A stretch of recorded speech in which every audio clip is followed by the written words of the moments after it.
तो अब हम लोग देखेंगे ES6 का एक और इम्पॉर्टेंट फीचर जिसका नाम है मॉड्यूल्स। तो मॉड्यूल्स के लिए जरूरी है सर्वर का होना। सर्वर के बिना मॉड्यूल काम नहीं करता है। देखो अभी हम लोग क्या कर रहे हैं कि अभी हमारे पास एक index.html बना है, इसमें अपना कोड लिखते हैं और इस पर डबल क्लिक करते हैं तो वो ब्राउजर पे खुल जाता है। ठीक है, बट खुलता है तो आप यहाँ पे देखो इसका जो पाथ है वो क्या है, फाइल से स्टार्ट हो रहा है। समझ रहे हो, इसका जो प्रोटोकॉल है वो फाइल वाला प्रोटोकॉल है, क्योंकि हमने डबल क्लिक करके ओपन किया ब्राउजर पे तो वो फाइल में। लेकिन वहीं अगर आप google.com को जाके देखोगे तो वहां देखोगे स्टार्ट किससे हो रहा है, HTTPS प्रोटोकॉल है।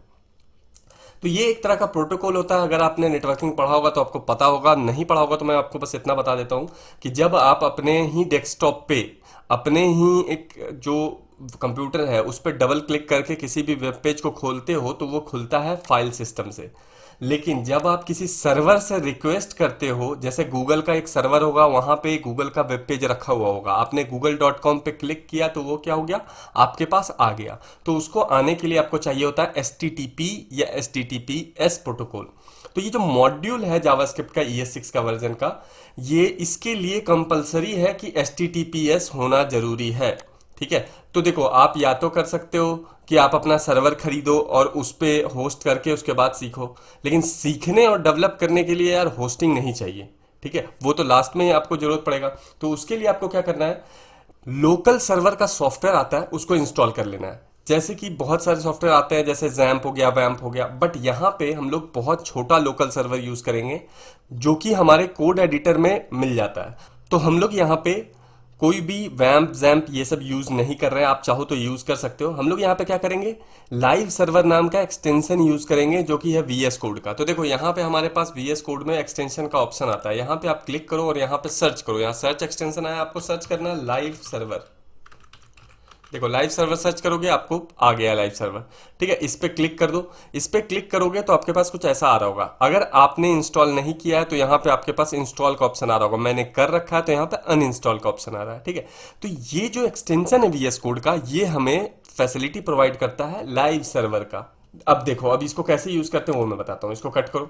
जब आपने इंस्टॉल वगैरह कर लिया है तो आपके पास यहाँ पे देखो, यहाँ पे जो है गो लाइव का ऑप्शन नहीं आ रहा होगा। मैं थोड़ा सा ऊपर करूंगा इसको तो आपको दिखेगा। ये देखो यहाँ पे जो गो लाइव दिख रहा है ये आपके पास नहीं आ रहा होगा। तो उसके लिए आपको क्या करना है कि VS कोड को बंद कर लो एक बार और दोबारा ओपन करो तो आपके पास गो लाइव का ऑप्शन आ जाएगा। और अगर तब भी नहीं आ रहा हो तो आपको क्या करना है, अपने index.html पर राइट क्लिक करना और यहाँ पे करना है ओपन विथ लाइव सर्वर। तो जैसे ही इस पे क्लिक करोगे आपका लाइव सर्वर ऑन हो जाएगा और आपके पास कुछ ऐसा आएगा। देखो अभी कैसा आ रहा था, ये आ रहा था। ठीक है, फाइल अंडरस्कोर अंडरस्कोर। ठीक है, अब यहाँ पे देखो क्या आ रहा है, HTTP होते हुए आ रहा है। राइट, ये थोड़ा जूम कर दिया है मैंने, इसको रीसेट कर देता हूँ। अब देखो, तो अब आप देखो तो यहाँ पे स्टार्ट किससे हो रहा है, HTTP और 127.00 समथिंग। यहाँ पे क्या है, हमारे पास कोई डोमेन नेम नहीं है। अभी देखो गूगल को आप कैसे बुलाते हो, google.com, लेकिन हमारा जो है सर्वर उसका ये है पाथ। ठीक है, अभी उसके पास कोई डोमेन नेम नहीं है तो उसने एक IP बना लिया है, लोकल IP।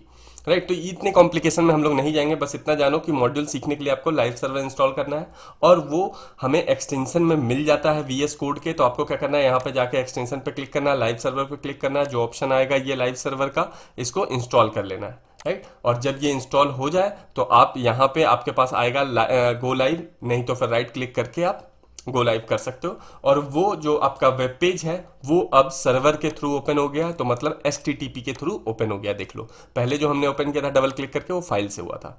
तो अब हम लोग इसको कट कर देते हैं। इस लाइव सर्वर में फायदा ये भी होता है कि जब आप VS कोड में कोई भी चीज चेंजेस करके सेव करोगे तो ऑटोमेटिक यहाँ पे रिफ्रेश हो जाएगा। ठीक है, मैं अब तक इसलिए ऐसा नहीं कर रहा था ताकि मैं चाहता था आपको दिखाना कि देखो पहले क्या था और जब मैं रिफ्रेश करता हूँ तो कैसे चेंजेस अडेप्ट होता है। ठीक, तो अब हम लोग मॉड्यूल जो ES6 का फीचर है उसको सीखते हैं। अच्छा, कोई भी फीचर सीखने से पहले हम लोग क्या करते हैं, प्रॉब्लम को जानते हैं, तो बेटर समझ में आएगा कि कहाँ पे यूज करते हैं इसको। तो उसके लिए देखो हमारे पास क्या होता है कि जावास्क्रिप्ट में अभी हम लोग क्या लिख रहे हैं, 5 लाइन 10 लाइन 100 लाइन इतने ही का कोड लिख रहे हैं। बट जब आप प्रोजेक्ट बनाते हो जावास्क्रिप्ट का बड़े बड़े, जैसे फॉर एग्जांपल अगर आपको मैं बताऊं तो गूगल जो मैप है उसका 70 से 80% कोड ज़्यादा ही होगा जावास्क्रिप्ट पे लिखा हुआ है। ठीक है, क्योंकि वो जावास्क्रिप्ट का API भी प्रोवाइड करवाते हैं।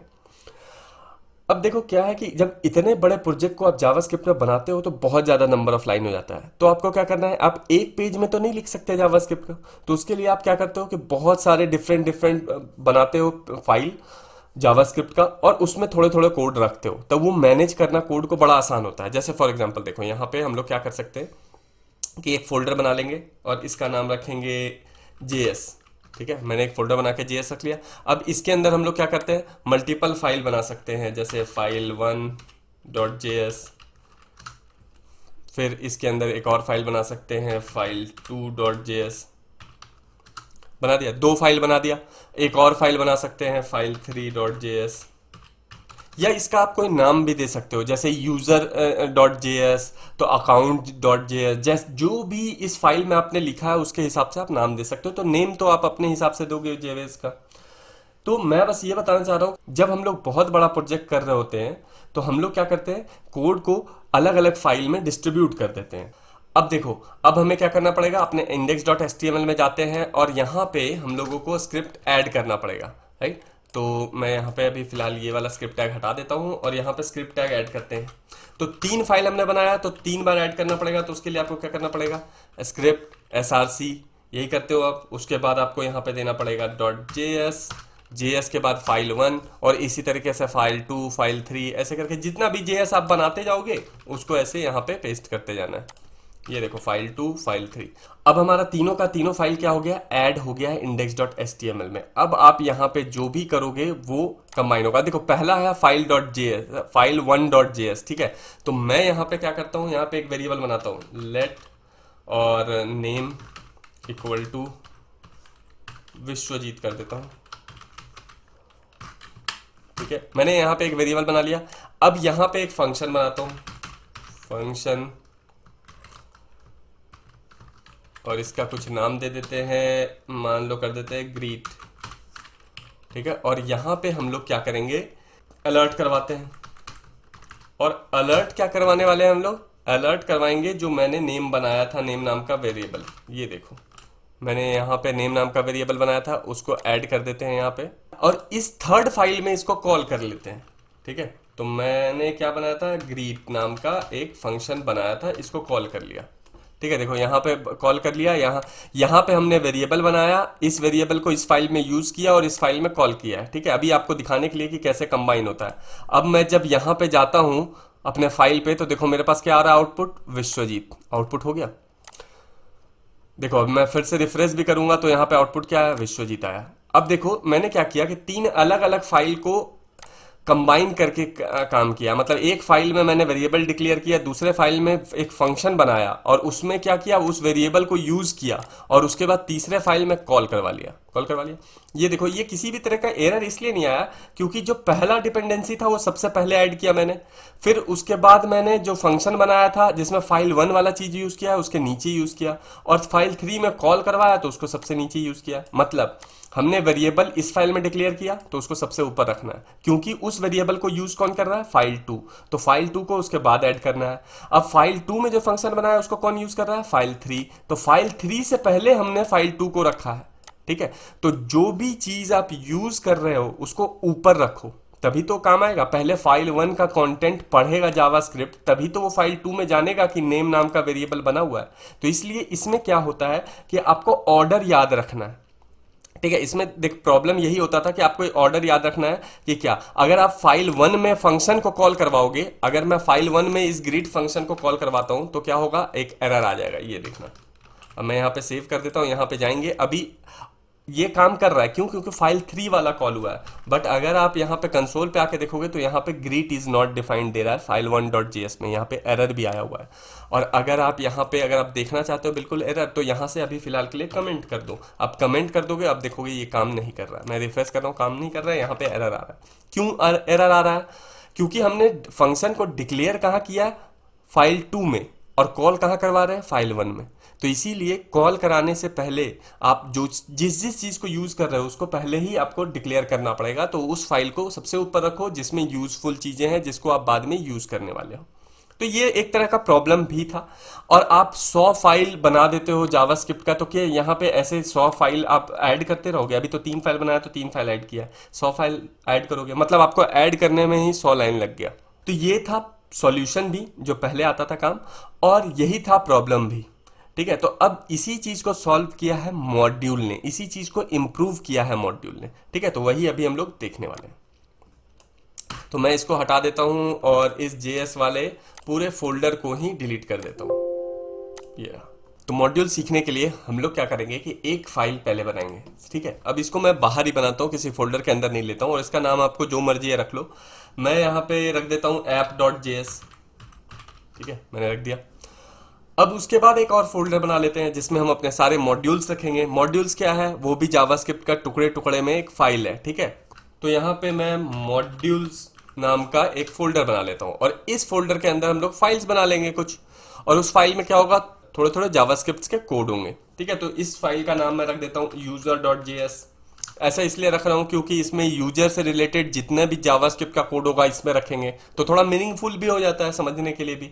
और उसके बाद मान लो मैं एक account.js फाइल बनाता हूँ, इसमें हम लोग क्या करेंगे, अकाउंट से रिलेटेड जितना भी जावास्क्रिप्ट का कोड होगा वो इसमें रखेंगे। तो ये थोड़ा सा देखने और मैनेज करने में बड़ा आसान हो जाता है। तो देखो अभी मैंने 3 फाइल बनाया, एक app.js जिसको हम लोग कनेक्ट करेंगे index.html से, और यहाँ पे हमने कुछ फाइल बनाया, 2 फाइल बनाया, account.js, user.js। इसमें हम लोग जावास्क्रिप्ट का कोड रखेंगे और उसको यूज कहाँ करेंगे, app.js में, और app.js कनेक्टेड होगा index.html से। ठीक है, और account.js, user.js इसलिए नाम रखा है ताकि देखते के साथ पता चल जाए कि इस जावास्क्रिप्ट फाइल में अकाउंट से रिलेटेड सारा कोड है, इस जावास्क्रिप्ट फाइल में यूजर से रिलेटेड सारा कोड है। ठीक है, तो यहाँ पे अब हम लोग कनेक्ट करते हैं अपने मेन app.js को। अच्छा, जब आप नॉर्मल स्क्रिप्ट ऐड कर रहे होते हो तो आप क्या करते हो, यहाँ पे एक स्क्रिप्ट टैग लेते हो और यहाँ पे एक src एट्रीब्यूट लगाते हो, और यहाँ पे आप लिखते हो ./app.js। ठीक है, तो आपका app.js कनेक्ट हो गया।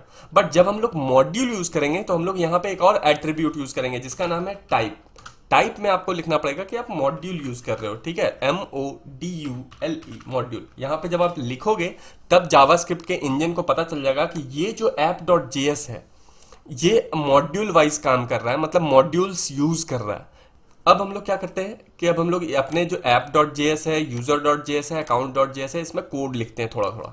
तो चलो पहले user.js का कोड लिख देते हैं। तो user.js में हम लोग क्या करते हैं, लेट नेम नाम का एक वेरिएबल बनाते हैं, और इसमें हम लोग कोई एक नाम रख लेते हैं। फिलहाल मैं अपना ही नाम यहाँ पे रख देता हूँ, विश्वजीत, और इसको यहाँ पे कर देते हैं। फिर उसके बाद मैं क्या करता हूँ, लेट एज नाम से बनाते हैं, और यहाँ पे क्या करते हैं, एज डाल देते हैं कोई भी। ठीक है, मैंने एज डाल दिया। अब यहाँ पे कुछ फंक्शंस भी बना लेते हैं जो यूजर करेगा, जैसे फॉर एग्जांपल कोड। ठीक है, और यहाँ पे मैं फिलहाल के लिए बस एक मैसेज डाल देता हूँ, बाकी तो आप लोग को पता ही है कि इसके अंदर जो भी आपको कोड लगाना है वो लगा सकते हो। तो मैं यहाँ पे console.log करके एक मैसेज डाल देता हूँ और लिख देता हूँ कोडिंग, जिससे पता चल जाएगा कि ये फंक्शन कॉल हो चुका है। इसी तरीके से एक और फंक्शन बनाते हैं, फंक्शन, और इसका नाम रख देते हैं कुक। ठीक है, और यहाँ पे फिर से हम लोग console.log करेंगे और उसमें हम लोग लिख देंगे कुकिंग, ताकि पता चल जाए कि कुक वाला फंक्शन कॉल हो चुका है। ये देखो, तो मैंने क्या किया, user.js में 2 वेरिएबल बनाए और 2 फंक्शन बना लिए। ठीक है, अब हम लोग account.js में जाते हैं और यहाँ पे भी क्या करेंगे कि 2 वेरिएबल बना लेते हैं। पहला वेरिएबल होगा अकाउंट नंबर, account_नंबर कर देता हूँ, इक्वल टू कोई भी रैंडम नंबर डाल दो आप। और यहाँ पे फिर से एक और अकाउंट बनाते हैं, एक और वेरिएबल बनाते हैं और उसका नाम रख देते हैं अकाउंट टाइप, अकाउंट टाइप। और इसमें हम लोग एक स्ट्रिंग लेते हैं और वहाँ पे लिख देते हैं सेविंग। ठीक है, सेविंग बैंक अकाउंट है, ये लिख दिया। अब इसके बाद 2 फंक्शन यहाँ पे भी और बना लेते हैं हम लोग, फंक्शन, और यहाँ पे लिख देते हैं विड्रॉ। ये देखो विड्रॉ कर लिया। अब यहाँ पे हम लोग क्या करते हैं, फिर से एक और मैसेज दे देते हैं console.log, और यहाँ पे हम लोग मैसेज क्या देंगे, अमाउंट डिडक्टेड। फिर एक और फंक्शन बनाते हैं हम लोग यहीं पे और उसका नाम रख देते हैं डिपॉजिट। और इसमें भी हम लोग एक कंसोल डॉट लॉग लगाते हैं, सॉरी कंसोल डॉट लॉग कर देते हैं ताकि कुछ मैसेज आ जाए कि जब भी ये भी फंक्शन कॉल होगा तो। और इसमें हम लोग लिख देते हैं बैलेंस अपडेटेड। ठीक है, ये देखो।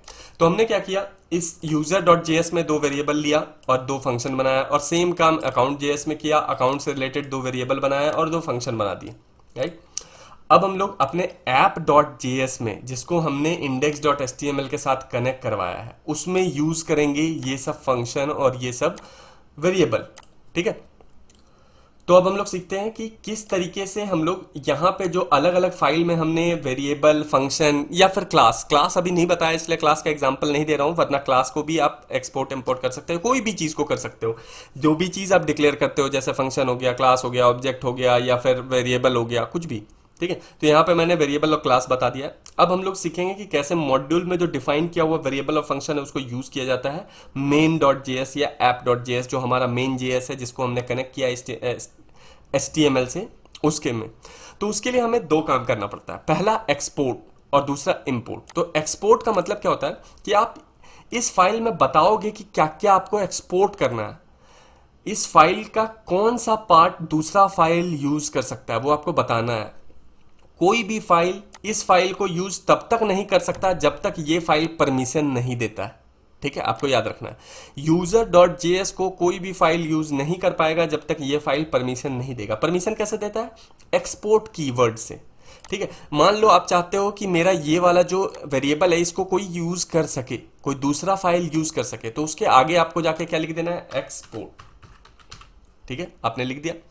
उसी तरीके से अगर आप चाहते हो कि ये वाला फंक्शन यूज कर सके कोई, तो उसके भी आगे आप जाके लिख दो एक्सपोर्ट। मतलब देखो, आप एक्सपोर्ट कीवर्ड से परमिशन देते हो दूसरे फाइल को कि मेरा वाला ये वाला चीज यूज कर लो। अब देखो क्या हुआ, यहां पे क्या होगा, कोई भी दूसरा फाइल इस प्रोजेक्ट में इस वाले वेरिएबल को यूज कर सकता है, बट इस वाले जो एज वाला वेरिएबल है उसको यूज नहीं कर सकता। क्यों? क्योंकि हमने परमिशन नहीं दिया। परमिशन कैसे दिया जाता है? आपको यहाँ पे उसके आगे एक्सपोर्ट लिख देना है। तो इस फंक्शन को भी हम लोग चाहते थे कोई यूज करे, तो हम लोग उसके आगे भी एक्सपोर्ट हमने लिख दिया।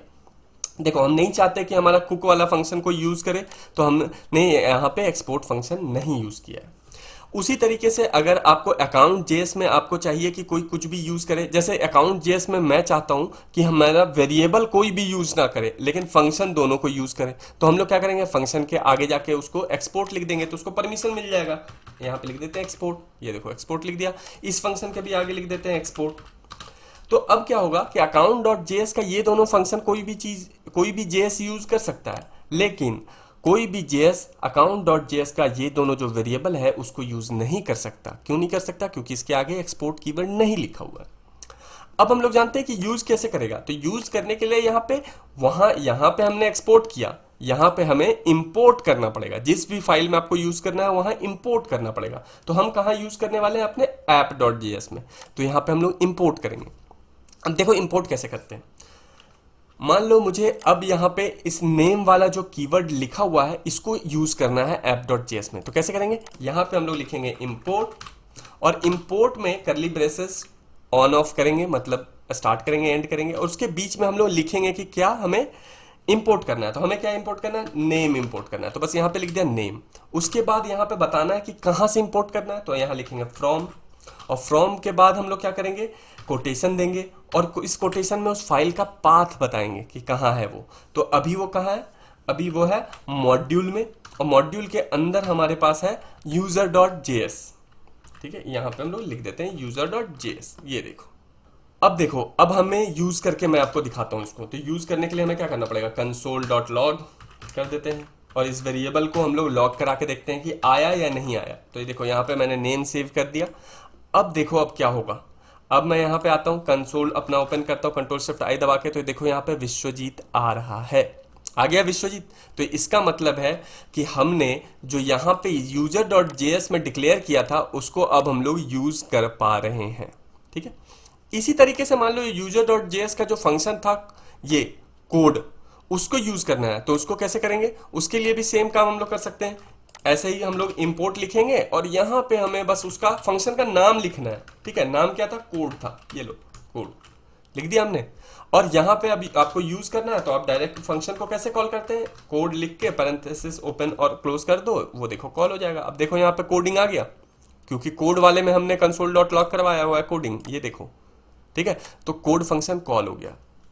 अच्छा, अब हम लोग देखते हैं कि देखो ये वाला वेरिएबल हमने एज जो लिखा था इसको हमने एक्सपोर्ट नहीं किया है। क्या होगा अगर हम लोग इसको यूज करना चाहें, तो कंसोल डॉट लॉग में हम लोग एज लिखते हैं, ये देखो एज लिखते हैं, तो अब यहाँ पे हमारे पास एरर आ जाएगा कि ये अनडिफाइंड है। देखो एज इज नॉट डिफाइंड, नहीं है, क्योंकि उसको मिल नहीं रहा।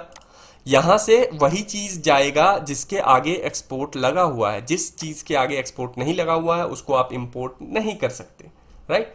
तो यहां पे मैं हटा देता हूं इसको एज, और उस चीज को आपको यहाँ पे आके इंपोर्ट में भी लिखना है। तो चलो मैं यहाँ पे एक काम करता हूँ, यहाँ पे एज भी लिख देता हूँ। लो, आप कहोगे यहाँ पे एज नहीं लिखा था आपने, डायरेक्ट कॉल करा लिया इसलिए एरर आया। तो ये देखो एज एज लिख दिया। अब देखो फिर भी यहाँ पे एरर आएगा। अब की बार एरर क्या आएगा कि ये प्रोवाइड नहीं कर रहा है एक्सपोर्ट नेम के साथ, ठीक है। देखो बता दिया कि यूजर डॉट जेएस प्रोवाइड नहीं कर रहा है आपका एज को, आप कैसे यूज कर सकते हो, कैसे इंपोर्ट कर सकते हो, ठीक है। तो इसके लिए आपको यहाँ पे नेम ही रहने देना है। अब देखो, अब हम लोग इसका एक शॉर्टकट भी है। देखो अभी हमें क्या करना था, दो चीजें इंपोर्ट करना था, तो हमने क्या किया, दो लाइन लिखा। लेकिन ऐसे अगर 100 चीजें इंपोर्ट करना हो तो 100 चीजें लिखेंगे नहीं, तो उसके लिए शॉर्टकट्स भी हैं। वो कैसे करते हैं वो मैं आपको अभी दिखाता हूँ। तो अभी देखो अकाउंट डॉट जेएस में हमें दो चीजें एक्सपोर्ट किया है और उसको वहां जाके इंपोर्ट करना है इन दोनों फंक्शन को। तो उसको कैसे करेंगे, उसके लिए शॉर्टकट ये भी होता है कि आप यहाँ पे लिखो इंपोर्ट, और ठीक करली ब्रेसेस के अंदर आप कॉमा दे देकर वो सारी चीजें बता दो जो आपको इंपोर्ट करना है एक फाइल से। जैसे देखो यहाँ पे हम लोगों को यूज क्या करना है, इंपोर्ट क्या करना है, विदड्रॉ। विदड्रॉ यही था, यहाँ पे डी यहाँ पे लिखना था हमें, मैंने गलत स्पेलिंग यहाँ पे भी लिख दिया था, ठीक है। तो मैं एक काम करता हूँ, कॉपी पेस्ट कर देता हूँ ताकि किसी भी तरह का कोई प्रॉब्लम ना आए स्पेलिंग में। विदड्रॉ यूज किया, और दूसरा था हमारे पास अकाउंट डॉट जेएस में डिपॉजिट फंक्शन, तो इसको भी हम लोग कॉमा देके यहीं पे लिख देंगे। और उसके बाद यहाँ आगे बताएंगे कि फ्रॉम कौन से फाइल, हमारा फाइल है डॉट स्लैश मॉड्यूल, और मॉड्यूल के अंदर हमारे पास क्या है, अकाउंट डॉट जेएस से हम लोग अब की बार मंगवा रहे हैं, और यहाँ पे सेमीकोलन बंद। अब देखो, अब हम लोग इसको हटा देते हैं, और यहाँ पे देखो दोनों फंक्शन को यूज करके मैं आपको बता देता हूँ। तो यहाँ पे आप यूज कर सकते हो विदड्रॉ, और यहाँ पे नीचे यूज कर लो डिपॉजिट। ये देखो, अब आप यहाँ पे जाके देखो कंसोल पे, तो अकाउंट डिडक्टेड भी आ गया, बैलेंस अपडेटेड भी आ गया, ठीक है। तो आप देख रहे हो विड्रॉ और डिपॉजिट फंक्शन एक साथ हमने इंपोर्ट कर लिया। तो ये दो तरीका है इंपोर्ट करने का। अच्छा, अब जैसे इंपोर्ट करने में हमने एक साथ लिख दिया, उसी तरीके से हम लोग एक्सपोर्ट करने में भी कर सकते हैं। तो उसके लिए शॉर्टकट क्या है कि आपको यहां से हटा देना है एक्सपोर्ट, एक्सपोर्ट, ये देखो हटा देना है, और उस फाइल के बॉटम पे जाके आपको क्या लिखना है, यहां पे लिखना है एक्सपोर्ट, और एक्सपोर्ट के आगे फिर से करली ब्रेसेस ऑन ऑफ करना है, और यहाँ पे नाम लिख देना है उन सब चीज़ों का जो आपको इंपोर्ट या एक्सपोर्ट करना है। तो मुझे क्या करना है, इस फंक्शन को एक्सपोर्ट करना है, मैंने यहाँ पे लिख दिया। फिर और डिपॉजिट को भी करना था, तो कॉमा दिया, और उसके आगे हम लोग उसको भी लिख देते हैं, ये रहा।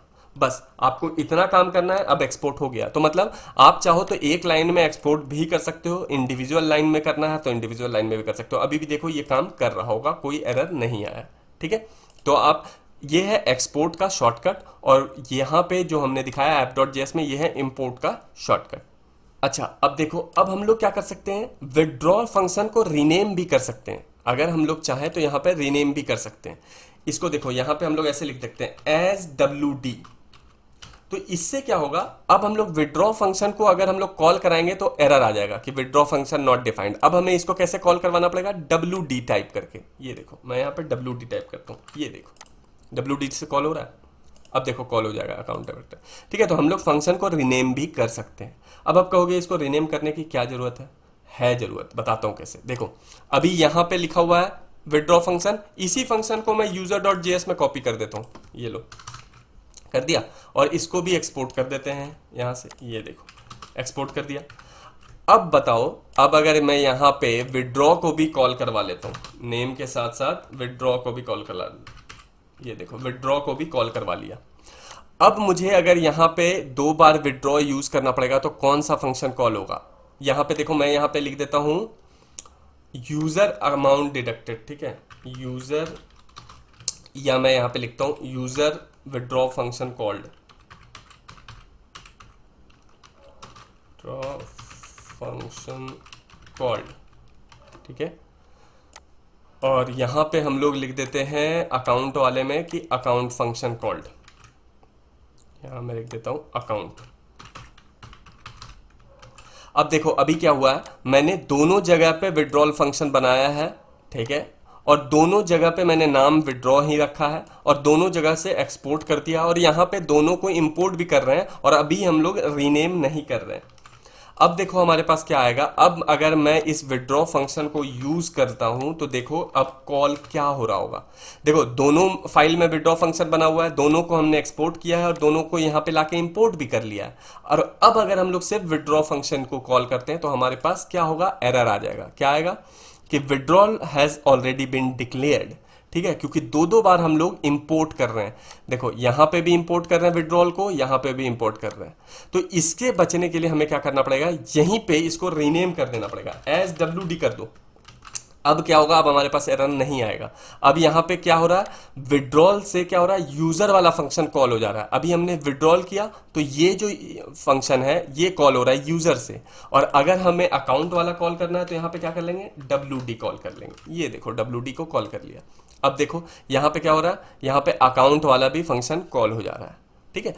तो जब डिफरेंट डिफरेंट फाइल्स में सेम नाम का फंक्शन बना हुआ हो और दोनों को आपको अटैच करना है तो आप ये वाला चीज एज करके काम में लाते हो, कि मतलब आप यहां पे लाके रीनेम कर लेते हो। यहां पे तो दोनों का नाम सेम है, लेकिन यहां पे लाके आपने एक को रीनेम कर लिया या दोनों को रीनेम कर लिया और अब आप यूज कर सकते हो। अब हम लोग एक और शॉर्टकट सीखते हैं। तो इसमें क्या है कि अब देखो अभी अभी मैंने आपको क्या बताया, यहाँ पे अगर आप यहाँ पे आओ तो यहाँ पे देखोगे हमने क्या बनाया, 3 फंक्शन बनाया, 2 वेरिएबल बनाया। बट एक्चुअल में ये इतना ही नहीं होगा, ये बहुत ज़्यादा होगा, बहुत बड़ा फाइल होगा। कम से कम एक फाइल में आप 2000 3000 लाइन तो लिख ही दोगे, कोई दिक्कत नहीं उसमें। अब उसमें से हो सकता है कि 100 फंक्शन या 50 वेरिएबल को आप एक्सपोर्ट करवाना चाहते हो, तो यहां पे तो आप एक्सपोर्ट लिखते चले जाओगे बार बार बार। जब जब भी फंक्शन डिक्लेयर कर रहे हो आपको पता रहेगा कि इस फंक्शन को एक्सपोर्ट करवाना है नहीं, तो उसके आगे आप एक्सपोर्ट लिखते हुए जाओगे, आपके लिए काम आसान हो जाएगा। बट सोचो अगर मुझे एक ही फाइल का 50 फंक्शन को या वेरिएबल को यहाँ पे इंपोर्ट करना है तो ये वाला शॉर्टकट भी फेल हो जाएगा। जो हमने कॉमा दे देकर कहा है वो भी फेल हो जाएगा, 50 बार आप कॉमा देते रहो। तो उसके लिए भी आसान है, कुछ बनाया गया शॉर्टकट। उसके लिए क्या बनाया गया शॉर्टकट, आपको ये करली ब्रेसेस वगैरह काम नहीं करना है, आपको सिर्फ स्टार लिख देना है, स्टार, और उसके आगे लिखना है एज, और एक शॉर्टकट नाम देना है उस फाइल के लिए, ठीक है। तो उसके लिए मैं यहाँ पे नाम दे देता हूँ USR, ठीक है। यूजर को हम लोग यूजर फाइल से इंपोर्ट कर रहे हैं तो यहाँ पे क्या लिखा है, USR। अब अगर आपको कॉल करवाना है, मान लो अभी फिलहाल के लिए जो विड्रॉ वाला काम है ये कंफ्यूजन आपको क्रिएट कर रहा होगा, मैं इसको हटा देता हूँ। अब मान लो यहाँ पे हमें यूज करना है, यूजर क्या क्या दे रहा है हमें, एक कोड नाम का फंक्शन दे रहा है, इसको यूज करना है। तो हम लोग क्या करेंगे, यहाँ पे लिखेंगे। यहाँ पे अगर आप कोड लिखोगे सिर्फ तो ये काम नहीं करेगा। अभी देखना आप यहाँ पे, ओके ये काम कर रहा है, रीजन बिंग क्योंकि यहाँ पे हमने अलग से कोड को इंपोर्ट किया हुआ है, तो इसको मैं हटा देता हूँ। अब देखो अब ये काम नहीं करेगा। अब मैं यहाँ जाता हूँ तो यहाँ एरर आ रहा है, क्यों, क्योंकि हमने कहा कि इस पूरे फाइल को user.js को, पूरे फाइल में जितनी भी चीजें एक्सपोर्ट की गई हैं उनको यहाँ पे इंपोर्ट करो, ठीक है। लेकिन उसके आगे आपको USR लगाना है। तो कोड को अगर आपको कॉल करना है तो यहाँ पे आप लिखोगे USR.code, ठीक है। मतलब आप कह रहे हो कि ये जो USR मतलब यूजर वाला जो फाइल है उसको हमने डिनोट किया USR से, और कह रहे हैं कि USR का कोड वाला फंक्शन कॉल करो। तो देखो कोडिंग आ जाएगा, आ गया। तो ये शॉर्टकट है। अगर आपके एक फाइल में बहुत ज़्यादा चीज़ें एक्सपोर्ट की गई हैं, यहाँ पे आपको लिखने का मन नहीं है, तो आप सीधा यहाँ पे लिख सकते हो, इंपोर्ट लिख के एस्ट्रिक मार्क लगा सकते हो और यहाँ पे लिखोगे एज USR, या कोई भी अपना यहाँ पे कोई भी कीवर्ड दे सकते हो जो आपको रखना है, फ्रॉम बता दो। और यहाँ पे जब जब आप इस फाइल का कोई भी चीज़ को यूज़ करोगे तो उसके आगे USR डॉट लगाना जरूर मत भूलना, ठीक है। ये USR मैंने अभी यूज़ किया यूजर का शॉर्टकट, आप यहाँ पे कुछ भी यूज़ कर सकते हो अपने नाम से, राइट। तो ये भी एक तरह का शॉर्टकट है।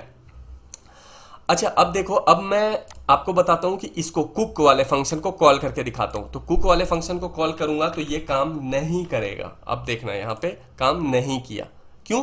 क्योंकि देखो स्टार लगाओ या कुछ भी लगाओ, इस यूजर फंक्शन से वही चीज यूज हो सकता है जिसके आगे एक्सपोर्ट लगा हुआ है। जिस भी चीज को आप यहां से एक्सपोर्ट करोगे उसी चीज को आप दूसरे जगह पे इंपोर्ट कर सकते हो या यूज कर सकते हो, राइट। अब हम लोग एक और फंक्शनैलिटी देखते हैं इस मॉड्यूल का, जिसका नाम है डिफॉल्ट फंक्शन। तो आप अपने हर एक जो मॉड्यूल्स है, आपका जो मॉड्यूल वाला जावास्क्रिप्ट है, उसमें एक डिफॉल्ट फंक्शन भी डिक्लेयर कर सकते हो। जैसे देखो कैसे किया जाता है, ये देखो। उसके लिए आपको यहां पे पहले क्या लिखना पड़ेगा, डिफॉल्ट, और उसके आगे आपको एक फंक्शन बनाना है, ठीक है। फंक्शन का कोई भी नाम नहीं रहेगा, डिफॉल्ट फंक्शन का कोई भी नाम नहीं रहता है, याद रखना है आपको, ठीक है। तो यहाँ पे बना दिया, यहाँ पे हम लोग लिख देते हैं console.log, मैसेज करवा देते हैं, तभी तो पता चलेगा कि हमने कॉल करवा लिया है इस फंक्शन को।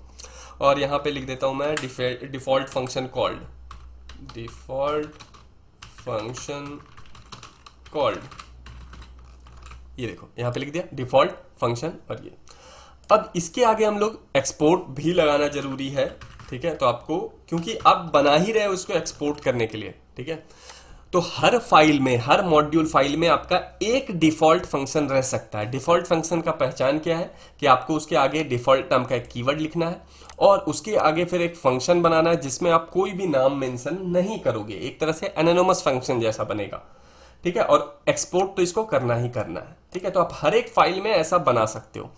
तो आप चाहो तो इस फाइल में भी सेम इसको कॉपी पेस्ट कर सकते हो। ये देखो यहाँ पे कॉपी पेस्ट कर सो और यहाँ पे लिख दो कि अकाउंट डिफॉल्ट फंक्शन कॉल्ड, ठीक है। पता चलेगा कि अकाउंट का कॉल हुआ है, राइट। तो हर मॉड्यूल में पहली चीज आपको याद रखना है, एक डिफॉल्ट फंक्शन बनाया जा सकता है। डिफॉल्ट फंक्शन का कोई नाम नहीं होता है, आपको स्टार्टिंग में डिफॉल्ट और एक्सपोर्ट कीवर्ड लगाना पड़ेगा, राइट। अब देखो इसका यहाँ पे यूज, तो पहले तो हम लोग इसको कॉल कैसे करेंगे ये समझते हैं। तो मैं इसको पहले कमेंट कर देता हूं, ये रहा, इसको कमेंट कर दिया। हम लोग अकाउंट कीवर्ड वाला, अकाउंट जो हमने मॉड्यूल बनाया उसका डिफॉल्ट फंक्शन एक्सपोर्ट करते हैं। तो एक्सपोर्ट करने के लिए हमें यहाँ पे क्या डालना पड़ेगा, हमें यहाँ पे डालना पड़ेगा डिफॉल्ट, और डिफॉल्ट डालने के बाद आपको यहाँ पे उसका नाम मेंशन करना पड़ेगा, ठीक है। यहाँ पे लिखना पड़ेगा एज, और कुछ भी नाम दे दो, जैसे मान लो मैं यहाँ पे टीजी दे देता हूँ, टेक गन का शॉर्टकट, और यहाँ पे कॉमा लगा दो।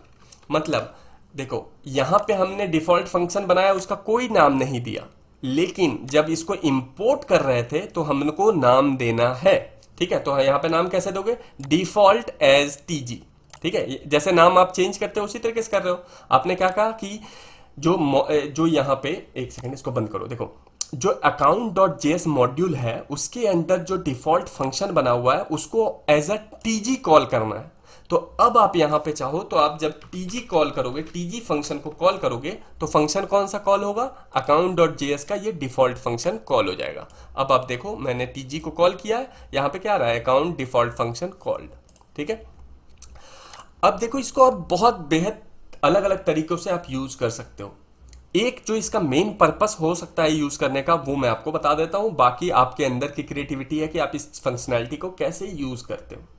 तो देखो इस डिफॉल्ट फंक्शन का यूज ऐसे भी हो सकता है कि आपने एक मॉड्यूल फाइल बनाया, लेकिन आप इस मॉड्यूल फाइल में कुछ भी चीज को एक्सपोर्ट करने का पावर नहीं देते हो। आप चाहते हो कि सिर्फ एक ही फंक्शन बनाऊं जो यहां से एक्सपोर्ट होगा, ठीक है, और बाकी किसी भी चीज को मैं एक्सपोर्ट होने का पावर नहीं दे रहा हूं। तो आप यहां पे डिफॉल्ट फंक्शन बना सकते हो जिसमें आप इस चीज को एक्सेस करने का, यहाँ पे जो आपने फंक्शनैलिटी बनाया है उसको एक्सेस करने का पावर देते हो। जैसे फॉर एग्जांपल मैं बताता हूँ आपको, काउंटडाउन का प्लगइन बनाया आपने, ठीक है। तो काउंटडाउन का पूरा फंक्शन और वेरिएबल वगैरह बना दिया।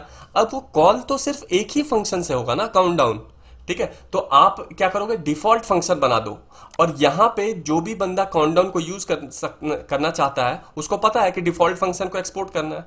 अब वो यहां पे नाम अपना चेंज करके उस डिफॉल्ट फंक्शन को यूज कर ले, कोई प्रॉब्लम नहीं है। अब वो काउंटडाउन को टीजी से भी कॉल कर सकता है। तो देखो एक तो काम इसका तब आता है जब आपने पूरे मॉड्यूल को बना लिया एक फंक्शनैलिटी और उसको कॉल एक फंक्शन से ही करना है, तो आपने डिफॉल्ट फंक्शन बना के दे दिया कि भाई इसको जिस नाम से करना है इंपोर्ट आप कर लेना, ठीक है।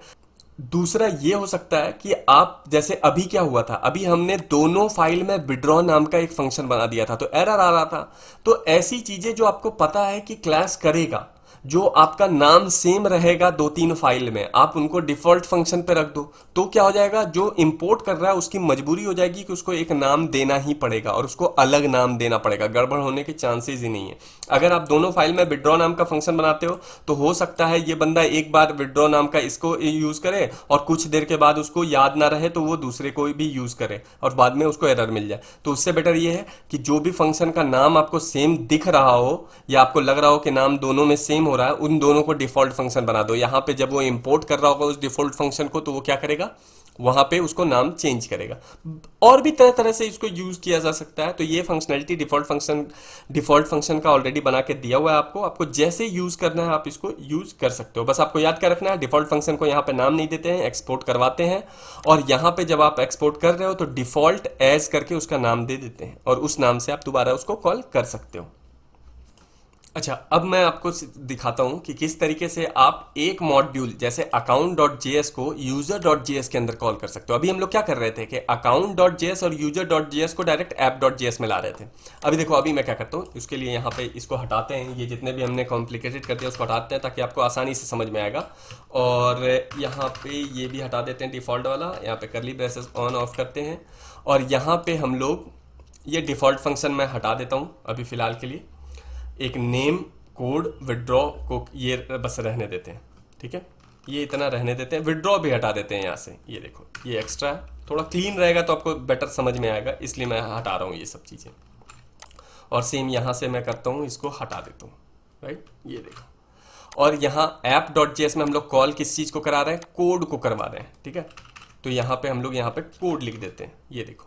तो app.js में हमने क्या करा है, user.js का कोड नाम का फंक्शन यूज किया है। अब मैं यहाँ पे कोड लिखता हूँ तो अब देखो यहाँ पे आउटपुट आ रहा होगा कोडिंग, ये देखो कोडिंग आ रहा है।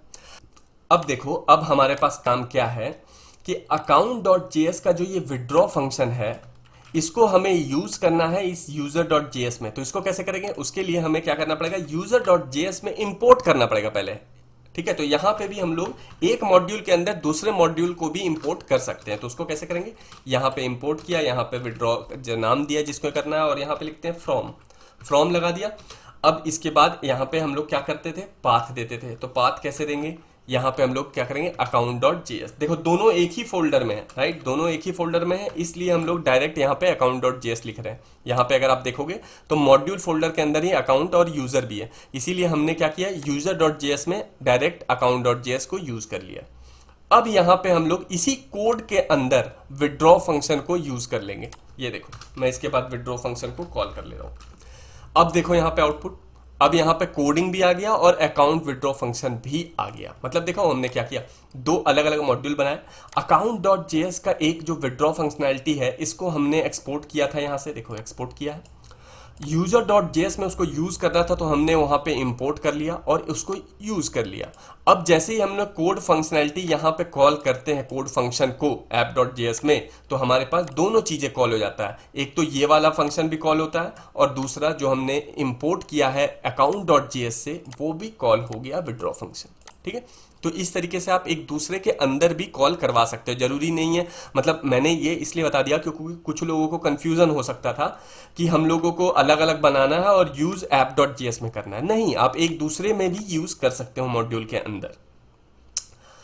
अच्छा, अब आपको एक और चीज दिखाता हूं जिसको बोलते हैं एग्रीगेटिंग मॉड्यूल्स, ठीक है। तो उसका एक एग्जांपल दिखाता हूं। उसके लिए हम लोग क्या करेंगे, ये सब कुछ हटा दो, ये सारा हटा देते हैं हम लोग यहाँ पे, और अब यहाँ पे हम लोग module.js को भी डिलीट कर देते हैं, ठीक है। ये रहा, मैंने डिलीट कर दिया। अब हम लोग यहाँ पे एक और फोल्डर अभी फिर से बना लेते हैं मॉड्यूल नाम का। अब ये क्या होगा, ब्लैंक होगा, मॉड्यूल्स नाम का एक फोल्डर बना लिया। अब इस फोल्डर के अंदर हम लोग क्या करते हैं, दो तीन फाइल बना लेते हैं। जैसे पहला बनाते हैं शेप नाम का, shape.js बना दिया। अब इस मॉड्यूल फोल्डर के अंदर भी फोल्डर बना लेते हैं, ठीक है। जैसे हम लोग क्या करते हैं, शेप्स नाम का फोल्डर बना लेते हैं। अब इस फोल्डर के अंदर हम लोग फाइल्स बनाएंगे। क्या क्या फाइल होगा, circle.js, मान लो हम लोग कुछ काम कर रहे हैं, शेप का एरिया कैलकुलेट करने का कोई फंक्शनैलिटी बना रहे हैं, तो मैं क्या कर रहा हूँ, यहाँ पे लिख देता हूँ शेप, और शेप फोल्डर के अंदर ही एक और फाइल बनाएंगे जिसका नाम होगा triangle.js। ठीक है, ट्राइंगल का एरिया कैलकुलेट करने के लिए। फिर शेप वाले फोल्डर के अंदर ही एक और हम लोग क्या करते हैं, फाइल बना लेते हैं जिसका नाम रखेंगे स्क्वायर डॉट जेएस। ये देखो बना लिया। अब आपको ना मैं फोल्डर वाइज दिखाता हूँ। यहाँ पे देखो हमने क्या किया, एक ऐप डॉट जेएस बनाया है जिसको हमने इंक्लूड कर लिया है इंडेक्स डॉट एचटीएमएल में।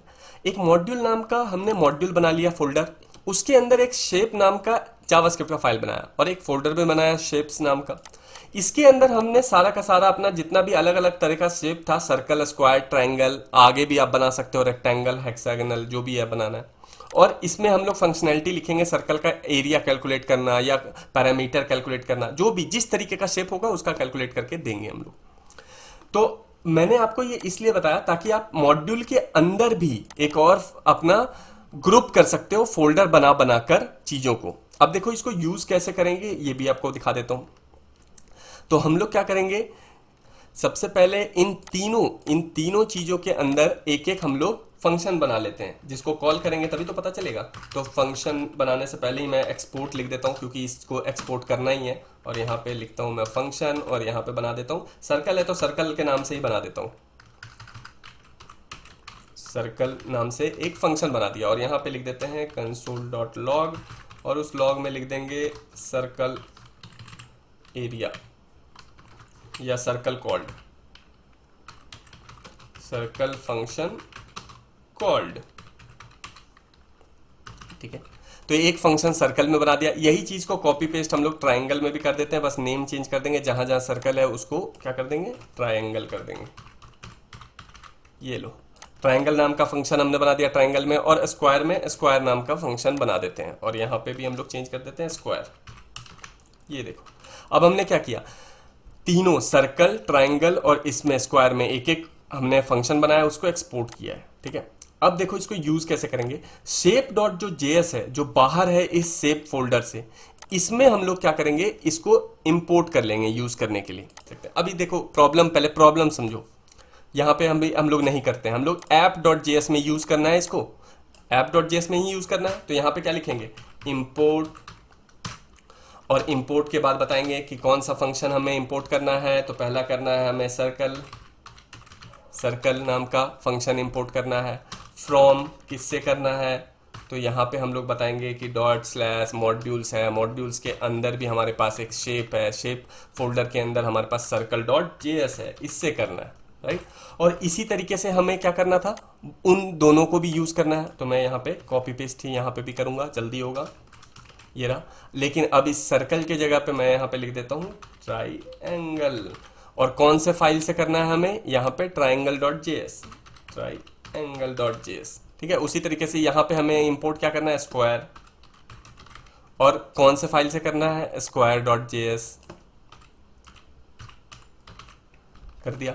अब जाके हम यहाँ पे यूज कर सकते हैं सर्कल फंक्शन यूज कर लिया, ट्राइएंगल फंक्शन यूज कर लेंगे, या फिर स्क्वायर फंक्शन यूज कर लेंगे, स्क्वायर फंक्शन यूज कर लिया।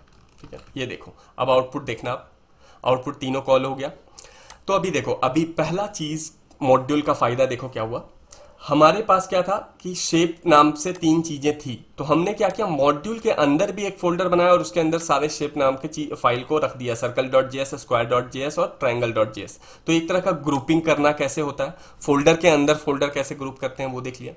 अब दूसरी चीज ये देखो, हमें जो मेरा मेन फाइल था ऐप डॉट जेएस, अब इस तरीके से मान लो मॉड्यूल के अंदर हम लोग बहुत सारा फंक्शनैलिटी लिखते हैं, बहुत सारा फाइल लिखते हैं, तो यहां पे फिर से हमें इंपोर्ट लिखना पड़ेगा।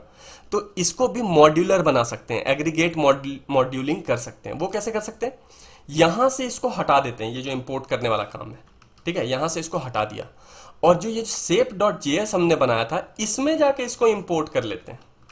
ठीक है, यहां पे जाके इंपोर्ट करते हैं, यहां पे जाके इंपोर्ट करेंगे तो यहां पे कॉल कर सकेंगे। लेकिन अगर हम लोग चाहते हैं कि यहां से इसको ऐप डॉट जेएस को मिले तो कैसे करेंगे, तो देखो यहां पे हमें ऐप डॉट जेएस में हमें किसको कॉल करना है, हमें कॉल करना है इंपोर्ट करके, और यहां पे हम लोग कर्ली ब्रेसेस ऑन करेंगे, और कॉल किसको किसको करना है, सर्कल को करना है, और ट्राइएंगल को करना है, और स्क्वायर को करना है। लेकिन अब हम इनके इंडिविजुअल फाइल से नहीं इंपोर्ट कर रहे हैं, अब हम लोग कहां से कर रहे हैं, इंपोर्ट फ्रॉम, अब हम लोग करेंगे shape.js से इंपोर्ट करेंगे। तो उसके लिए हमें डालना पड़ेगा मॉड्यूल, मॉड्यूल के अंदर हमारे पास shape.js जो फोल्डर है उससे। अब देखो कर लिया, लेकिन अभी ये क्या आएगा, एरर आएगा। यहां देखना आप जरा, एरर आ गया। क्यों एरर आया ये बताता हूं। अभी देखो, अभी हम करना क्या चाह रहे थे ये पहले समझते हैं। अभी हमने 3 फाइल बनाया जो अलग फोल्डर में रखा, square.js, triangle.js, circle.js। उसको हमने क्या किया, इसके अंदर इंपोर्ट किया shape.js के अंदर। फिर हम क्या चाहते थे कि app.js में हम सिर्फ एक फाइल को इंपोर्ट करें और उस फाइल से ही हमें ये तीनों फाइल की फंक्शनैलिटी मिल जाए। तो उसके लिए हमने क्या किया, shape.js में इंपोर्ट कर लिया।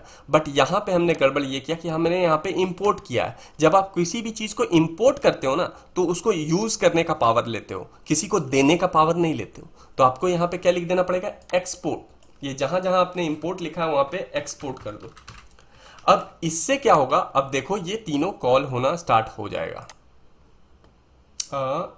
circle.js नॉट फाउंड, मैंने कुछ गड़बड़ किया है। मॉड्यूल्स, अच्छा ये नॉट फाउंड इसलिए आ रहा है क्योंकि मॉड्यूल के अंदर ही तो है, तो ये हमने एक्स्ट्रा लगा दिया था यहाँ पे। इसको मैं हटा देता हूँ, ठीक है। और अब मैं यहाँ पे फिर से इंपोर्ट कर देता हूँ ताकि आप लोगों को पता चल जाए कि एरर आएगा ही आएगा। फिर भी ये देखो, अब मैं यहाँ पे ले जाता हूँ, फिर भी एरर आ रहा है, ठीक है। ये देखो एरर आ रहा है, डज नॉट प्रोवाइड। अब देखो, अब मैं इसको एक्सपोर्ट कर दूंगा तो ये काम करेगा। अब देखो यहाँ पे कॉल हो रहा है तीनों चीज। तो फिर से अभी थोड़ा कंफ्यूजन हो गया होगा, तो इस वजह से मैं आपको फिर से समझा देता हूँ कि कैसे करते हैं इसको, मॉड्यूलर कैसे बनाते हैं। हमने एक शेप्स नाम का एक फोल्डर बनाया, उसके अंदर 3 जेएस का फाइल बनाया, circle.js, square.js, triangle.js। इन तीनों फाइल्स में हमने एक एक फंक्शन लिखा, उसको एक्सपोर्ट कर दिया। अब हम लोग चाहते थे कि app.js में 3 फाइल को कॉल ना किया जाए, एक ही फाइल को कॉल किया जाए। तो हमने क्या किया, एक shape.js नाम का फाइल बनाया, उसके अंदर इन तीनों को जो एक्सपोर्ट किया था उसको फिर से इंपोर्ट करके, इकट्ठा करके फिर से एक्सपोर्ट कर दिया। तो अब देखो यहां पे हमने क्या किया कि circle.js, triangle.js और square.js इन तीनों को यहां पे कॉल भी किया और एक्सपोर्ट भी कर दिया, ठीक है। यहां पे हम यूज नहीं कर रहे हैं, तो यूज नहीं कर रहे हैं तो यहां पे इंपोर्ट नहीं लिखेंगे। हम लोग यहां से भेज रहे हैं किसी को, तो हम लोग यहां पे एक्सपोर्ट लिखेंगे, ठीक है। तो हमने क्या किया, shape.js को यूज किया इकट्ठा करके भेजने के लिए, ठीक है, ताकि हमारा app.js में हमें 3 चीजों को कॉल ना करना पड़े। app.js में हम लोग एक फाइल को कॉल करेंगे और हमारा सारा चीज कॉल हो जाएगा, ठीक है। तो आपको अब थोड़ा बहुत समझ में आ गया होगा कि ग्रुपिंग कैसे कर सकते हैं, कैसे एक फाइल से दूसरे फाइल में यूज कर सकते हैं और कैसे एक फाइल से दूसरे फाइल में ब्रिज बन भी सकते हैं। मतलब यहाँ पे ये जो shape.js है ये ब्रिज जैसा काम कर रहा है, ठीक है, पुल जैसा, इंटरमीडिएट जैसा काम कर रहा है। क्या कर रहा है कि सारे बाकी जितने जो ओरिजिनल फाइल लिखा हुआ था उसको अपने अंदर पहले कॉल करके और उसको एक्सपोर्ट कर दे रहा है, ठीक है। तो जब आप app.js में यूज कर रहे हो तो shape.js यूज कर रहे हो। आपको पता नहीं है कि shape.js में लिखा हुआ है या नहीं, लेकिन वो एक्चुअल में shape.js में नहीं लिखा हुआ है, वो एक जगह पे इकट्ठा करने के लिए हमने यूज किया है। तो आई होप आपको समझ में आ गया होगा। अगर ये थोड़ा सा नहीं समझ में आया तो फिर से आप देखोगे या फिर आप खुद का जब बना के एनालाइज करोगे यहाँ पे फाइल और फोल्डर्स, तो आपको समझ में आएगा कि किस तरीके से मैंने आपको बताया कि मॉड्यूल को यूज करना है।